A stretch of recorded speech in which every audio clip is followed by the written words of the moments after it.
Olá pessoal, sejam todos muito bem-vindos. Eu sou o professor Tiago Benoliel e hoje nós temos a nossa última aula sobre o módulo básico de carboidratos, onde a gente vai conversar um pouquinho aqui sobre os polissacarídeos. Gente, para começo de conversa, né, é importante lembrar aí que existem alguns grupos de carboidratos e que eles são divididos de acordo com o tamanho da sua cadeia. Então, quando tem apenas uma unidade, isso é um monossacarídeo. Quando tem duas unidades, um disacarídeo. E aí vai, né? 3 trissacarídeo, tetrassacarídeo. Esses menorzinhos a gente pode chamar de oligosacarídeos, que são ali, né, um pouquinho. E quando começa a ter muitas unidades, então 50, 100, 1000, 10 mil unidades juntas, né, de açúcar, eles estão formando uma cadeia bem grande, nós temos um polissacarídeo, certo? Os polissacarídeos, eles têm inúmeras funções dentro das células e eles são muito importantes para a dieta dos seres vivos, para essa transferência de energia que acontece entre os seres vivos. Então, quando você se alimenta de um outro ser vivo, né? Então você come lá uma batata, um feijão, uma mandioca, enfim, qualquer coisa que você coma, né? Você está adquirindo energia desse outro ser vivo. E dentro, né, dessa energia dos alimentos que nós comemos, os polissacarídeos representam a maior parte dessa composição, tá? Então eles são realmente muito importantes na parte nutricional, certinho? E dentro das células eles podem desempenhar várias funções. As duas funções mais comuns de polissacarídeos é a função de armazenamento. Armazenamento de quê? O que você está guardando? Guardando glicose. Lembrando que a glicose é o principal combustível dos seres vivos, né? A maioria dos seres vivos utiliza a glicose como uma fonte primária de energia, para a gente realmente produzir energia no corpo, certo? Só que assim, a gente não consegue guardar glicose. Eu não consigo pegar um monte de glicose e guardá-la do jeito que ela é, né, como glicose, dentro de uma célula. Por quê? Porque se eu guardo um monte de glicose solta, né, ela está na forma mesmo de glicose, você aumentaria muito a pressão osmótica. E isso faria com que a célula puxasse água. E aí a célula ia acabar estourando. Então, qual foi a forma que os seres vivos encontraram de armazenar glicose? A gente não armazena a glicose solta. A gente vai juntando glicoses para formar uma cadeia longa, para formar um polissacarídeo, certo? Porque aí na forma de um polissacarídeo, esse monte de glicose juntas não afetam a pressão osmótica. E aí você não vai ter esse problema das células estourando. Entenderam? Então, usar polissacarídeos como uma reserva foi um mecanismo que as células desenvolveram para conseguir armazenar glicose em grandes quantidades, sem você afetar a questão da osmose. Tranquilo? Muito bem. Outra função que os polissacarídeos podem ter é a função de estrutura. Então tem alguns polissacarídeos que, devido à maneira como eles se organizam, eles acabam oferecendo uma resistência, eles dão realmente uma estrutura física para as coisas, tá? Que é, por exemplo, o caso da celulose, né? Que forma o papel, a madeira, né?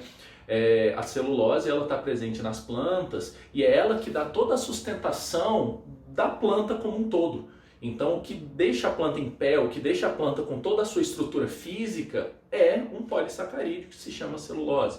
Tranquilo? Existem vários outros exemplos, tá? Então, lembrem-se dessa ideia de que os polissacarídeos eles podem atuar tanto como um armazenamento de açúcar, né, de glicose, como também atuando estruturalmente nos seres vivos, formando alguma estrutura de resistência física mesmo. Certinho? Muito bem. Aqui nós vamos conversar sobre 3 dos principais polissacarídeos.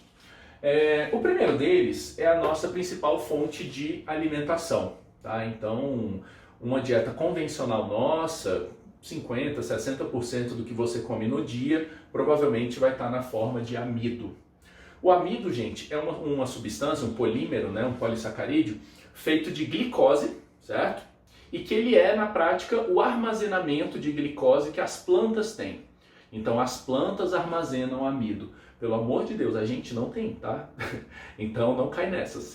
Animais, seres humanos, qualquer animal, não tem amido. Nós comemos amido e a gente digere ele ao longo, né, do estômago, do intestino e tal.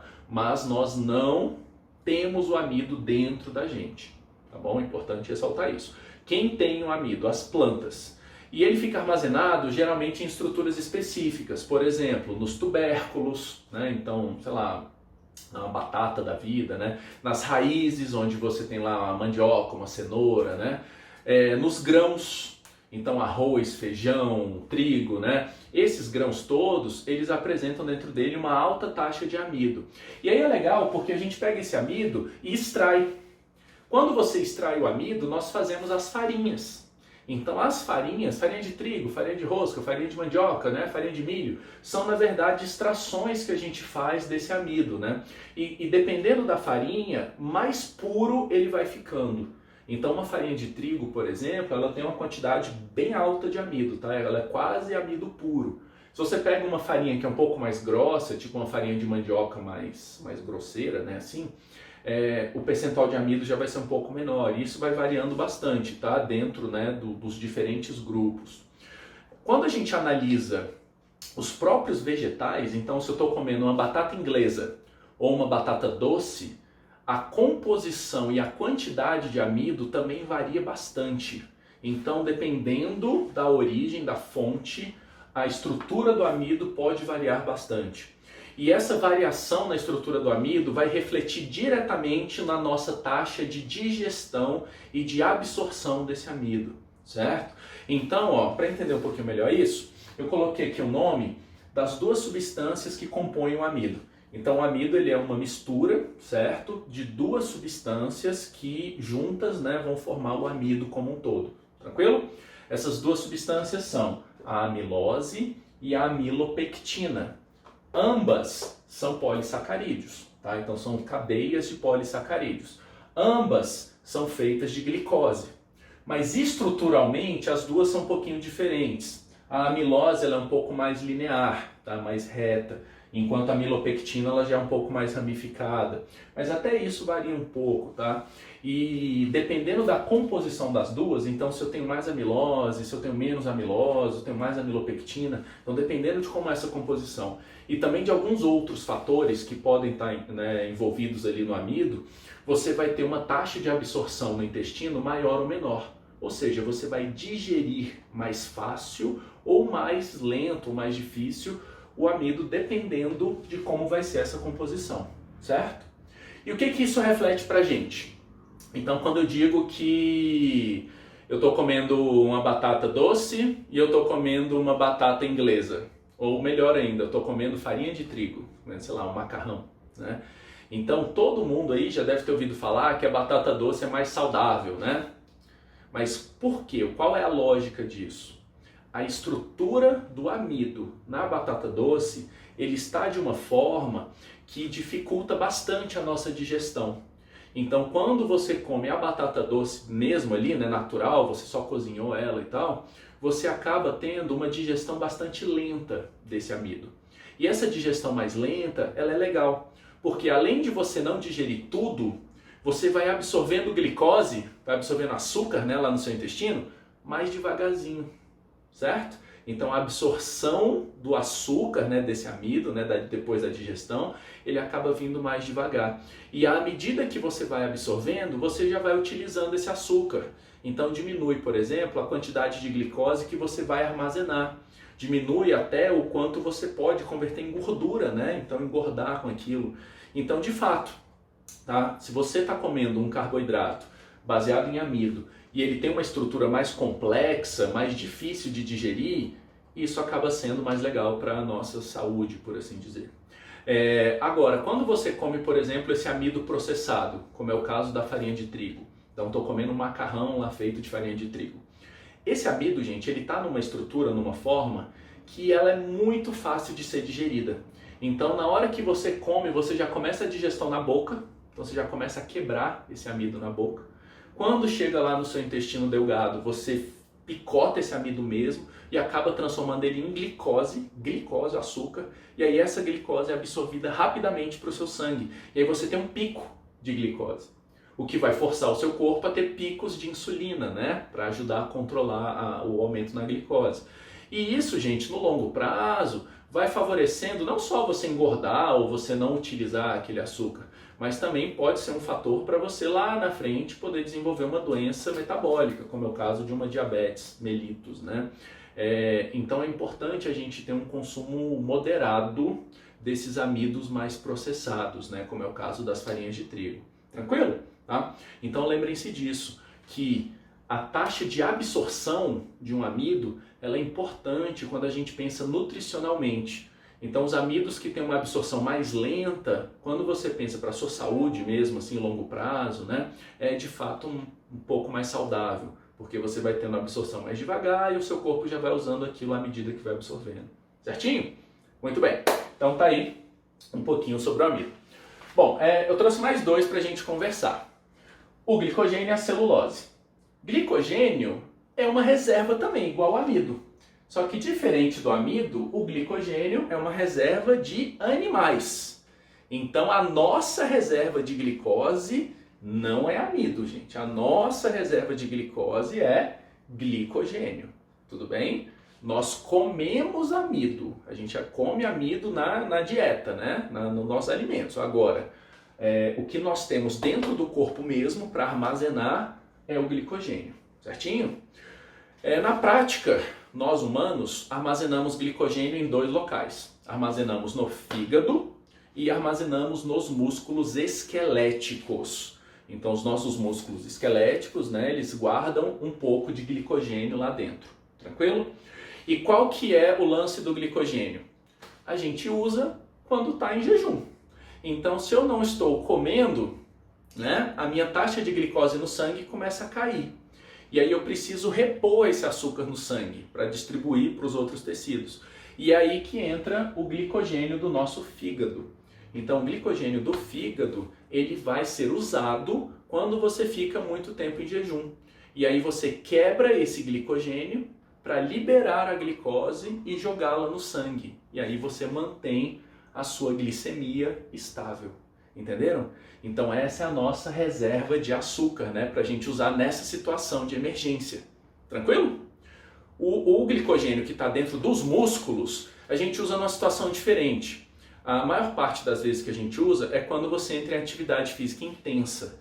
Então se eu vou correr 100 metros rasos, se eu vou correr ou mais um pouco até, então se eu entro na atividade física, né, que é rápida, de explosão e durante um período ali mais curto, a gente precisa recorrer a essa nossa reserva de energia que fica dentro dos próprios músculos, certinho? Então o glicogênio que fica no músculo, ele vai ter esse papel de uma reserva emergencial de energia para uma situação ali que eu preciso de energia rápida, beleza? E também no caso de uma situação de perigo. Quando você tem um pico de adrenalina, tá, aquele hormônio, né, que você libera em situações de perigo, a gente também ativa a quebra do glicogênio muscular. Porque isso faz com que o seu músculo tenha mais energia para responder de forma imediata, né, para você dar uma resposta ali na hora para aquela situação de perigo. Tranquilo? Então, o glicogênio do fígado é mais relacionado ao controle da glicemia, quando você fica em jejum. O glicogênio do músculo é mais relacionado a te dar uma energia muscular para alguma situação que você precisa de energia rápida. Beleza? Então, essa é a diferença entre os dois. Agora, só uma curiosidade, tá? Todos os carboidratos de armazenamento, como é o caso do amido e do glicogênio, eles vão apresentar uma grande ramificação. Ou seja, você tem uma cadeia e ela é cheia de pontas. Fica parecendo uns galhos de uma árvore, sabe? Todo ramificado. E qual que é o motivo disso? Quando a gente vai quebrar esse carboidrato, né, esse polissacarídeo, para liberar o açúcar, você faz isso pelas pontas. Então você chega nessas pontas que tem aqui e sai quebrando as glicoses da ponta. E aí pensa comigo, se fosse uma linha reta, quantas glicoses teria nessa ponta? Só uma, né? Então você corta uma, depois outra, né? Agora pensa se eu tenho muitas ramificações, parece uma árvore cheia de galhos. Na hora que eu vou quebrar na ponta, eu não tenho só uma ponta, eu tenho várias pontas. E aí eu consigo quebrar várias pontas ao mesmo tempo e liberar mais glicose de uma vez. Então faz com que essa estrutura ramificada faz com que a gente tenha uma liberação de glicose mais rápida quando houver a necessidade. Porque geralmente quando você precisa realmente quebrar o glicogênio, não é para daqui a meia hora, é para agora, né? Então a nossa emergência ela é imediata. Então ele ser ramificado aumenta essa velocidade na qual a gente vai quebrar o glicogênio. Certinho? Tá? Só uma curiosidade aí a respeito, né, da estrutura deles. Bom, e para a gente fechar a aula de hoje nós temos a celulose. Celulose, gente, é a substância orgânica mais abundante do planeta. Tá? Ela é o principal componente da parede celular das plantas. Então, no reino das plantas, uma estrutura que envolve a célula, a gente chama de parede celular, ela é feita de celulose, certinho? É o principal componente, né?